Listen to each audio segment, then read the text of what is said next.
It is noon right now. We do continue to follow the nationwide manhunt for the father accused of killing his 3 young daughters in the Wanachi area. We have the latest details on the search coming up. And weather conditions are absolutely beautiful and warm outside, with temperatures climbing into the 90s this weekend. 2 drive-by shootings on the same street just days apart. Why neighbors are on edge and how police are trying to prevent another. Hi everyone, thank you for joining us here on KREM 2 News at noon. I'm Lorie Valow. We appreciate you spending your lunch hour with us.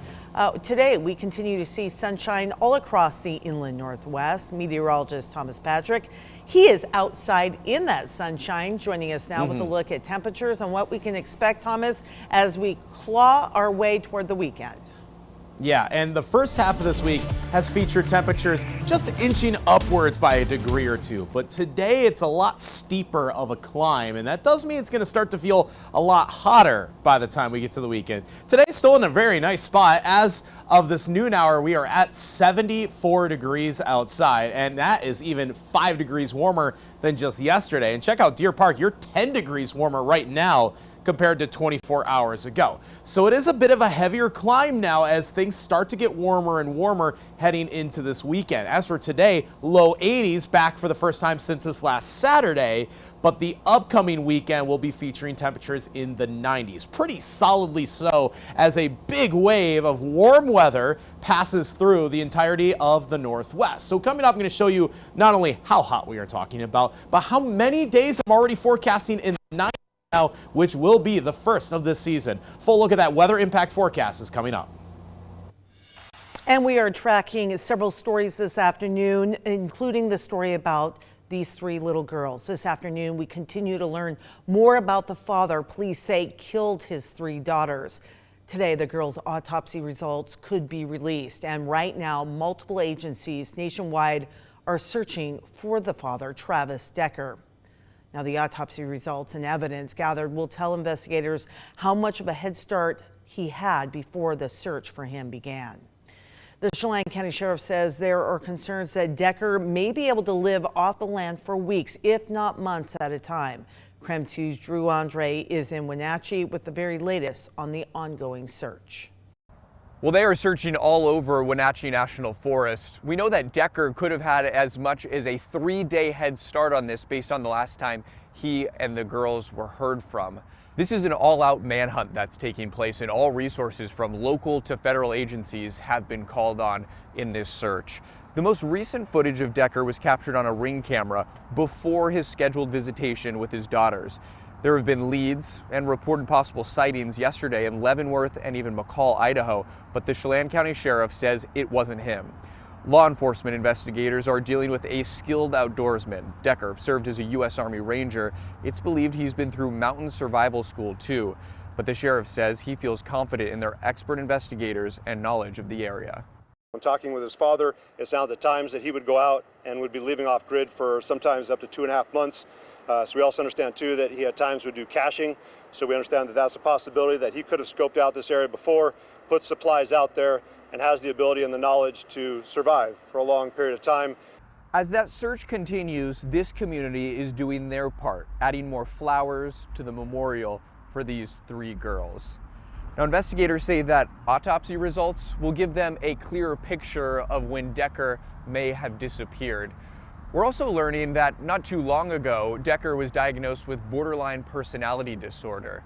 And within the last year, he lost some of his access to custody. But we also know that the mother of the girls felt comfortable having the girls with him and said that he had never been violent before. Reporting in Wanachi, I'm Drew Andre, King 5 News.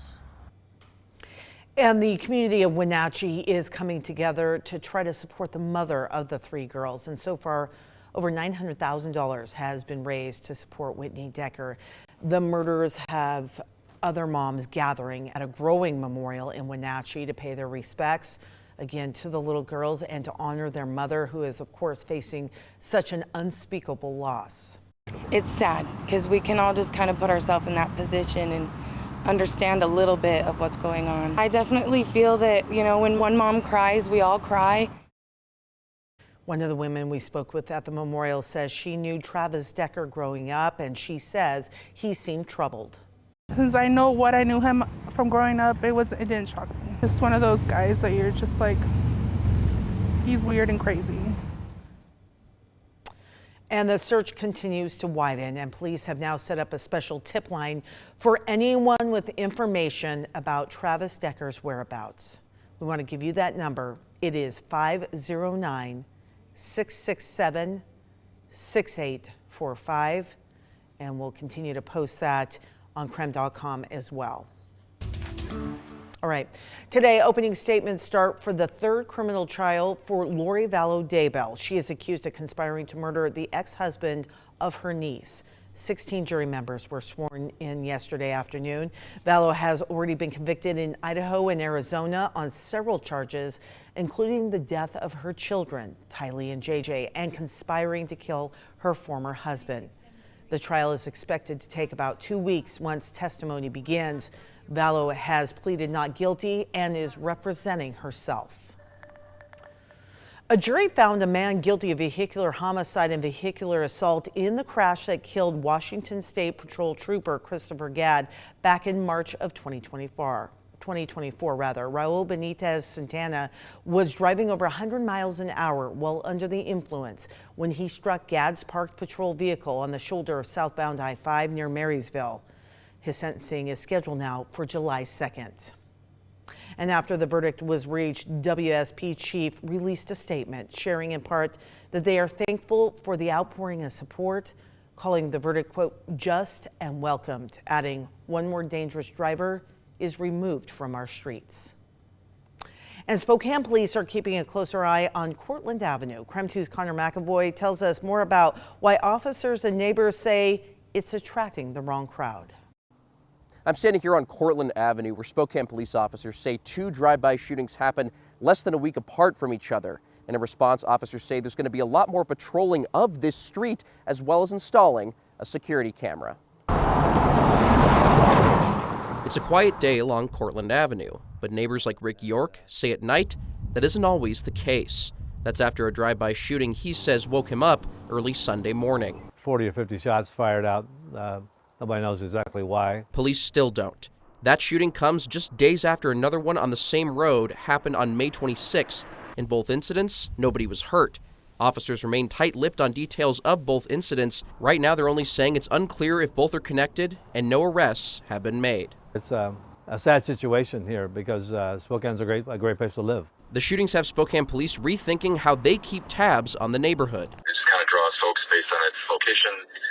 So the reason that's why we're trying to close down that activity as best we can. So that was a reason for this enforcement at this time. Officer Daniel Strassenberg says right now there's no danger to the public. However, he says there will be more police monitoring of the street going forward, as well as a 24/7 surveillance camera. For York, it's a welcome change. We're hoping the camera and the new police presence will reduce incidents like this in the future.